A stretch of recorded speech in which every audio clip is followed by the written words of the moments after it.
Alhamdulillah Alhamdulillahilladzi ja'alal fara'idha fala tudayyi'uha wa hadda hududan fala ta'taduha.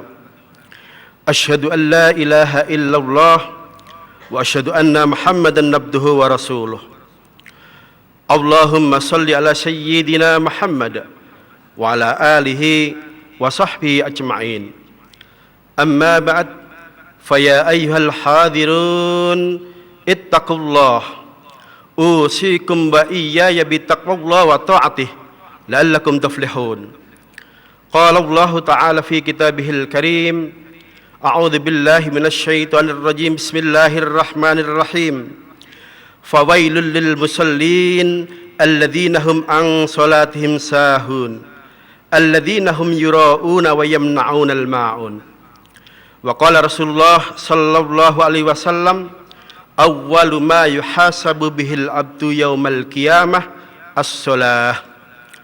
Sadaqallahul azim wa sadaqa Rasul karim. Hadirin masyarul muslimin rahimakumullah, mengawali perjumpaan kita pada siang hari ini, marilah kita sama-sama mengungkapkan rasa syukur kita kepada Allah Subhanahu wa taala atas berbagai nikmat dan karunia yang telah dianugerahkan Allah kepada kita. Hari ini kita kembali bisa melaksanakan salat Jumat berjamaah. Semoga seluruh rangkaian ibadah kita, khususnya yang kita lakukan pada siang hari ini, seluruhnya dicatat Allah sebagai amal soleh yang akan mengantarkan keridhaannya fid dini wad dunya wal akhirah. Amin amin ya rabbal alamin. Hadirin ma'asyiral muslimin rahimakumullah. Hari ini hari Jumat tanggal 21 Juni tahun 2013 bertepatan dengan tanggal 12 Sya'ban tahun 1434 Hijriyah.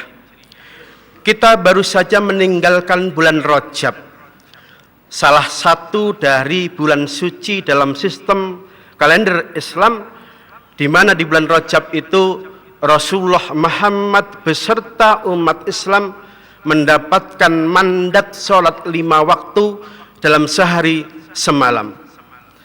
Masih banyak umat Islam yang bertanya-tanya, kita umat Islam sudah diwajibkan puasa, sudah juga diwajibkan zakat, kenapa Allah masih juga menuntut kita untuk melaksanakan sholat 5 waktu dalam sehari semalam? Apa manfaat sholat 5 waktu yang kita lakukan dalam sehari semalam itu? Ketika pertanyaan semacam ini diajukan, paling tidak para ulama menjawab ada 3 manfaat yang bisa dirasakan manusia ketika manusia itu mau melaksanakan sholat 5 waktu dalam sehari semalam. 3 manfaat itu apa saja? Yang pertama, sholat 5 waktu yang kita lakukan itu merupakan bukti kepatuhan kita, bukti ketaatan kita kepada Allah. Yang kedua, sholat 5 waktu yang kita lakukan dengan benar, dengan khusyuk, sholat itu juga bisa menjadi jaminan kita akan mendapatkan keberuntungan tidak saja di dunia ini, tapi juga keberuntungan kelak di akhirat. Itulah yang disyaratkan Allah dalam salah satu firman-Nya, qad aflahal mu'minun alladzina hum fi sholatihim khashi'un. Selain itu, kata ulama, sholat 5 waktu yang kita lakukan dengan benar, sholat 5 waktu yang kita lakukan dengan khusyuk, sholat itu akan mampu mencegah perbuatan keji dan perbuatan mungkar. Allah menjanjikan dalam salah satu firman-Nya, innas sholata tanha 'anil fahsya'i wal munkar. Sesungguhnya sholat yang dilakukan dengan benar, sholat yang dilakukan dengan khusyuk, pasti sholat itu akan mampu mencegah perbuatan keji dan perbuatan mungkar. Hadirin masyaallah muslimin rahimakumullah, saya yakin di antara bapak-bapak yang hadir di masjid ini mungkin sudah tidak ingat berapa kali kita ini ketemu bulan Rajab, berapa kali kita ini mendengarkan uraian Isra Mi'raj.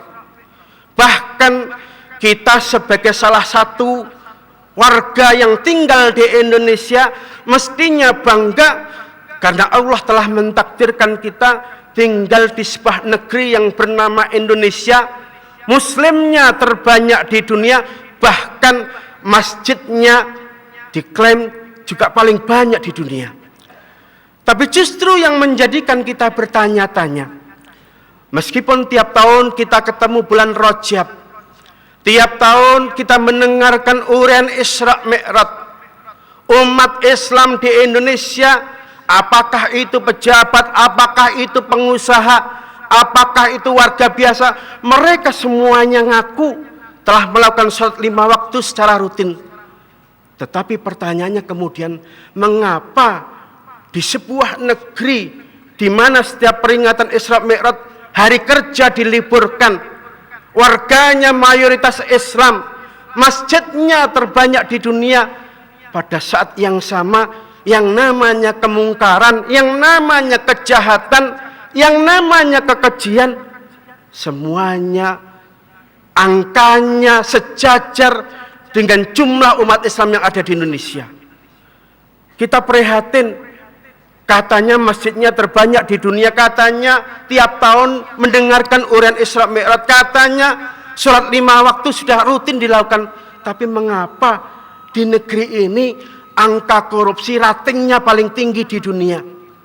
Mengapa di negeri ini justru bandar-bandar narkoba sebagai pemicu kejahatan-kejahatan besar itu juga ada di Indonesia?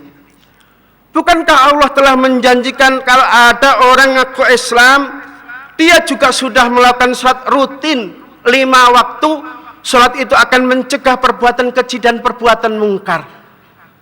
Pertanyaannya kemudian, yang salah itu janji Allah atau yang tidak beres sholat kita? Menyatakan janji Allah itu salah merupakan pernyataan yang kurang ajar. Mengapa? Innallaha la yukhliful mi'ad. Sesungguhnya Allah itu tidak pernah menyalahi janji-janjinya. Sehingga kalau umat Islam di Indonesia mereka ngaku sudah sholat secara rutin, pada saat yang sama yang namanya kejahatan, yang namanya kekejian, jumlahnya begitu besar, jelas yang salah bukan janji Allah, tapi yang tidak beres adalah sholat kita. Atau jangan-jangan meskipun kita sudah sholat, sholatnya sudah rutin, Allah enggak ridho dengan sholat kita, tapi justru Allah menyiapkan wailun, menyiapkan neraka wel, sebagaimana difirmankan dalam ayatnya yang lain, fawailul lil musallin, fawailun, maka tempatnya neraka wel. Bagi siapa? Lil musallin, bagi orang-orang yang sudah rutin sholat. Yang sudah rutin sholat saja Allah masih ngancam dengan neraka wel. Apa jadinya kalau ngaku muslim, sholatnya hanya nunggu seminggu sekali pas hari Jumat, atau sholatnya nunggu 1 tahun sekali, sekalian nuker kupon untuk mendapatkan daging pas Idul Adha? Jelas orang-orang seperti ini yang sholatnya hanya nunggu mingguan, yang sholatnya hanya nunggu tahunan, neraka wel yang disiapkan oleh Allah tentu lebih dahsyat, tentu lebih mengerikan. Lantas siapakah orang-orang yang sudah rutin sholat, Allah nggak ridho dengan sholatnya, tapi justru menyiapkan dengan neraka wel? Allah sambung dalam ayat ini, alladzina hum an sholatihim sahun, yaitu orang-orang yang sahun dalam sholatnya. Hadirin ma'asyiral muslimin rahimakumullah. Kata sahun dalam penggalan ayat ini, kalau kita lihat terjemah Al-Quran yang diterbitkan Kota Madinah atau yang diterbitkan oleh Kementerian Agama, sahun ini sering diartikan lalai. Orang sudah rutin sholat, Allah nggak ridho dengan sholatnya, dan justru menyiapkan neraka wel adalah orang yang lalai dalam sholatnya. Padahal kalau kita lihat dalam kitab tafsir yang agak tebal, misalnya dalam tafsir Ibnu Katsir, penggalan kata sahun dalam ayat ini paling tidak maknanya ada 3. Apa itu? Yang pertama, orang sudah rutin sholat, Allah nggak ridho dengan sholatnya, tapi justru menyiapkan dengan neraka wel adalah sahun dalam arti orang itu suka nunda-nunda sholat bukan karena ada uzur yang dibenarkan oleh syariat. Misalnya demi untuk membela rakyat, mereka demo di depan istana, pada waktu demo seringkali menyebut Allahu Akbar. Ini untuk membela rakyat, ini untuk membela agama kita dari penistaan yang dilakukan kelompok lain. Dari Istiqlal, muadzin azan. Demonya tidak di-break, masih orasi sampai waktu zuhur habis. Siapapun yang hadir dalam forum demo ini nggak peduli demonya untuk membela Tuhan, nggak peduli demonya untuk membela rakyat. Kalau sampai waktu zuhur habis lewat, mereka semuanya dihukumi sahun. Dapat apa? Dapat wailun, dapat neraka wel. Hadirin masyaallah muslimin rahimakumullah. Makna sahun yang kedua, Ibnu Katsir mengatakan orang sudah rutin sholat, Allah nggak ridho dengan sholatnya, tapi justru menyiapkan rakawel adalah sahun dalam arti pada waktu sholat ada syarat, ada rukun yang ketinggalan. Kita tahu yang termasuk syarat sahnya sholat adalah sholat itu harus dilakukan dalam keadaan suci. Pakaian harus suci, badan kita harus suci, baik suci dari najis maupun suci dari hadas. Banyak bapak-bapak karena begitu semangatnya ngajari putranya yang masih kecil, belum dikhitan, diajak sholat ke masjid. Pada waktu si bapak ini duduk di antara dua sujud, anaknya yang belum dikhitan duduk di pangkuannya. Bagaimana hukum sholatnya? Batal. Mengapa kok batal? Si bapak ini dihukumi membawa najis. Ingat, anak yang belum dikhitan pada saat dia kencing, yang wajib diguyur itu adalah bagian yang ada di bawah kulit sedikit yang dipotong pada waktu khitan. Jadi kalau ada pertanyaan mengapa sih umat Islam kok mewajibkan kaum laki-laki untuk dikhitan, salah satu manfaat khitan adalah untuk meringankan tugas bapak-bapak. Ketika bapak selesai kencing, kelamin itu begitu mudah disucikan tanpa membuka kulupnya. Jadi kalau bapak-bapak begitu semangat membawa putra-putranya ke masjid, belum dikhitan, hati-hati. Jangan sampai si anak yang belum dikhitan itu bergelayutan di tangan kita atau bahkan duduk di pangkuan kita dalam waktu yang lama. Semuanya itu dihukumi bapak membawa najis. Begitu juga pada waktu sholat. Sholat itu ada rukun. Baik rukun qauli, rukun berbentuk ucapan, maupun rukun fi'li berbentuk gerakan. Yang termasuk rukun qauli adalah membaca surat Al-Fatihah dalam setiap rakaat dan membaca tasyahud akhir at-tahiyatu sampai Allahumma sholli ala Muhammad wa ala ali Muhammad dan seterusnya. Itu hukumnya sunnah. Ulama sepakat ketika konteksnya rukun qauli, maka rukun qauli itu nggak boleh salah. Jangan sampai kekurangan satu tasdid. Jangan juga nambahin bacaan panjang yang mestinya dibaca pendek, atau jangan membaca pendek yang mestinya dibaca panjang. Kalau ada satu harokat saja yang keliru, ulama sepakat berarti rukun qaulinya tidak beres. Kalau rukun qauli tidak beres, berarti sholat secara keseluruhan tidak dianggap sah. Begitu juga contoh termasuk rukun fi'li, rukun berbentuk gerakan. Pada waktu kita sholat adalah melakukan sujud. Dan sujud yang kita lakukan itu ada rukun cabang. Salah satunya adalah jidat harus nempel. Tidak boleh terhalang meskipun sehelai rambut. Jadi kalau bapak-bapak ke masjid memakai kopiah, itu sebetulnya tujuannya adalah kalau bapak-bapak gondrong, rambut yang ada di kepala nanti tidak mengganggu pada waktu sujud, tidak nutupin jidat kita. Begitu juga pada waktu sujud, jari-jari kaki harus ditekuk. Nggak boleh dibiarkan tanpa ditekuk, kecuali ada udzur syar'i, misalnya sakit yang nggak mungkin ditekuk.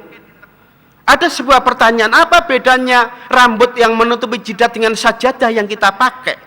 Toh itu pada waktu sujud jidat kita nempel di sajadah. Ulama fikih menjawab, ketika membahas masalah sujud ada bahasan yang disebut mahmul dan ghairu mahmul. Mahmul itu artinya sesuatu yang ngikut badan kita. Kalau kita lari, dia ngikut lari. Misalnya pakai sorban. Ini namanya mahmul. Pada waktu sujud, kalau dia tidak dilepas, nggak boleh nutupi jidat kita. Sementara sajadah yang nggak nempel dengan badan kita, itu namanya ghairu mahmul. Yang ghairu mahmul itu boleh nutupin jidat kita. Bahkan bisa menjadi alas kalau di lantai itu ada najis.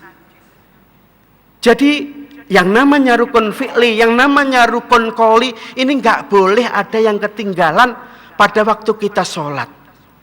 Hadirin masyaallah muslimin rahimakumullah. Makna sahun yang ketiga, dan ini yang paling sulit, adalah orang sudah rutin sholat, sholatnya sudah puluhan tahun, sayangnya pada waktu sholat orang itu nggak tahu arti bacaan sholat.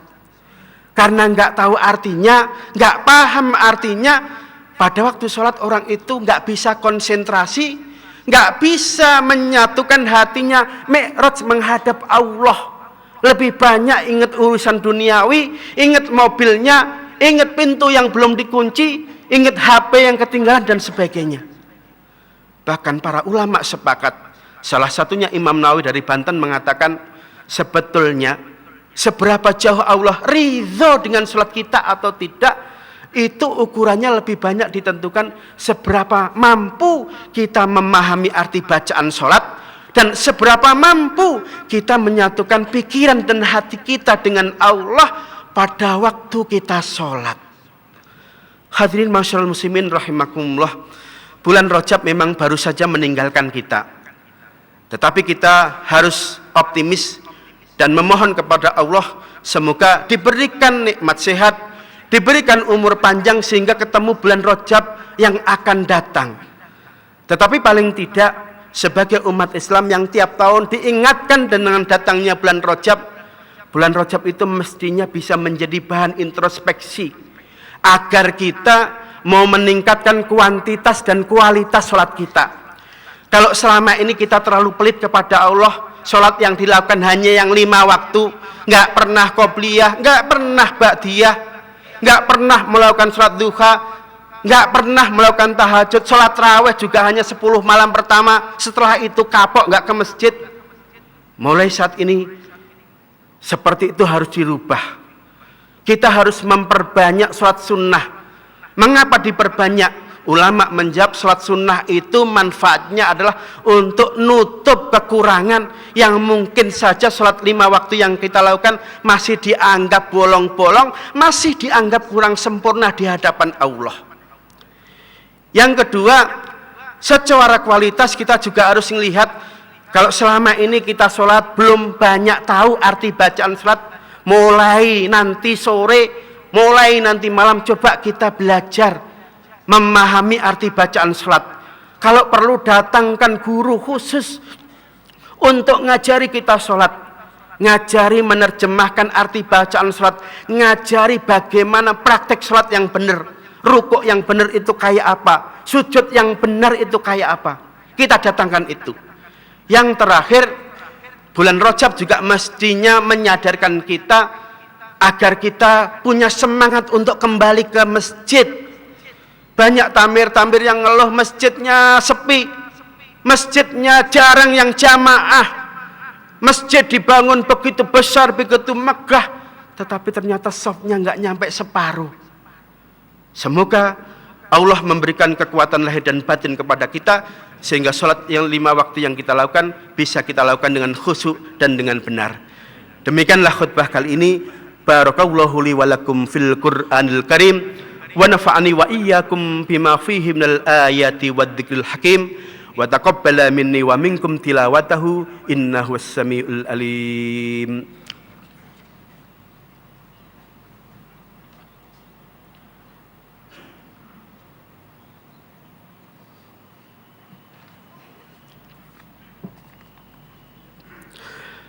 Alhamdulillah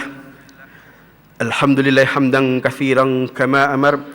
Asyhadu an la ilaha illallah wahdahu la syarika lah irghaman liman jahada bihi wa kafar. Wa asyhadu anna Muhammadan abduhu wa rasuluh sayyidul khalaiqi wal basar.